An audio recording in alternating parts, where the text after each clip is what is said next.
Hey guys, this is Nicole Feldwebel, and I'm here to do a screencast on how to evaluate a website. The website that I chose was computertan.com, and this is actually a hook website that brings you to the actual website that I want to evaluate. So I'll go ahead and play this little hook, see if it gets your attention and gets you thinking, and then we will evaluate the site. Do you want to look great in the office? Hi, I'm Hannah Yasmin, and I want to introduce you to Computer Tan. Computer Tan is a revolutionary new way to keep you looking healthy, young, and attractive in the office. Are you tired, overworked, and pasty? Just go to computertan.com and you can have that just come back from holiday look all year round. Computer Tan is as easy as it looks.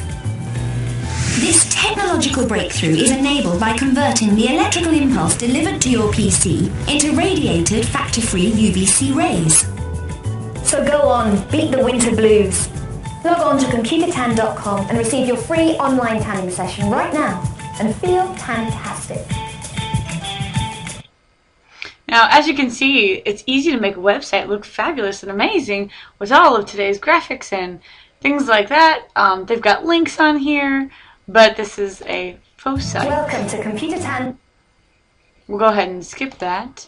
Go right to the demonstration. You can't find an author on that site. You can't find a date. And so it's not really designed to be a research-based site, luckily.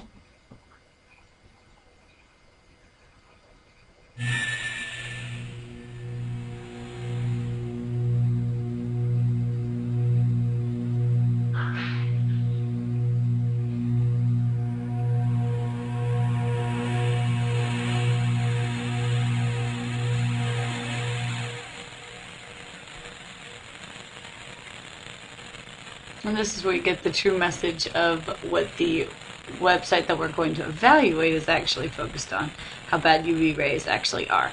And the audience for this one is the UK. You can tell by the accent and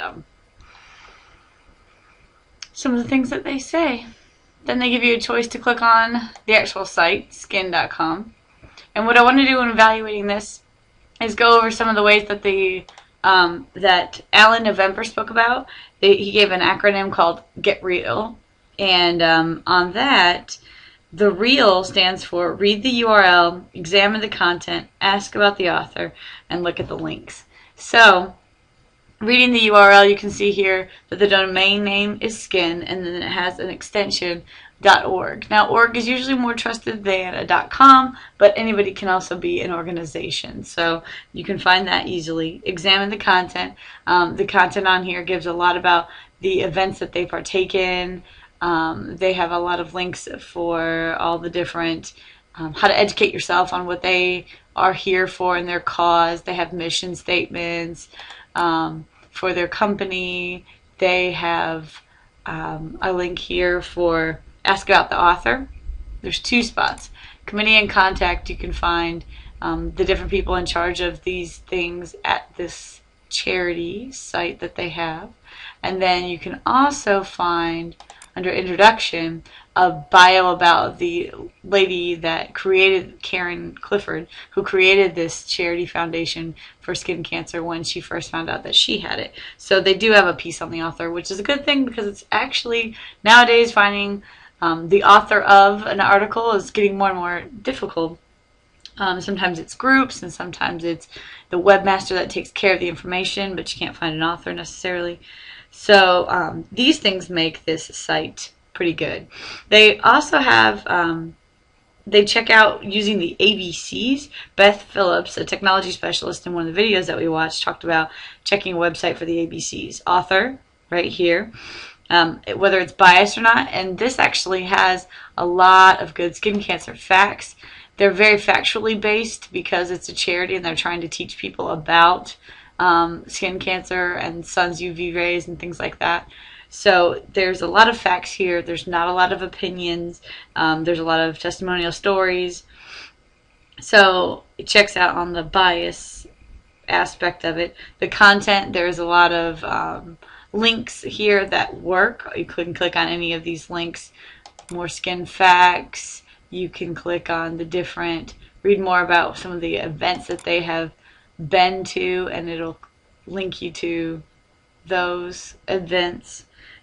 Dates, you can tell based on this that they've got some updated events that they have attended. You can also look down at the bottom for the copyright date, 2008. So most of the things that they've got posted on their site are fairly recent.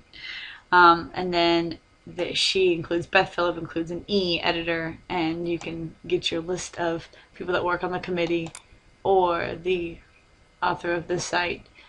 So checks out pretty well on both of those as far as whether the site is valid or not. As far as teaching the skill and how to check a website for validity to an elementary school child, I do feel that it's quite difficult. Maybe with some of the suggestions from the book and breaking it down step by step, the actual process of teaching them what to look at and some of the terms to look out for would be a very helpful and plausible task, but actually getting them to use that on their own because they know it's part of the research process and it's necessary to provide valid information is a little bit more difficult. As I say, you can bring a horse to water, but you can't make them drink. We could teach them this, but it's difficult to make sure that they do it. It's crucial that they do it, but not the easiest thing to do. I've tried some of this in my class, and the kids have gotten bogged down in all of the validating that they don't actually have the time to read the site to see if the information is part of what they actually need to use inside of their paper.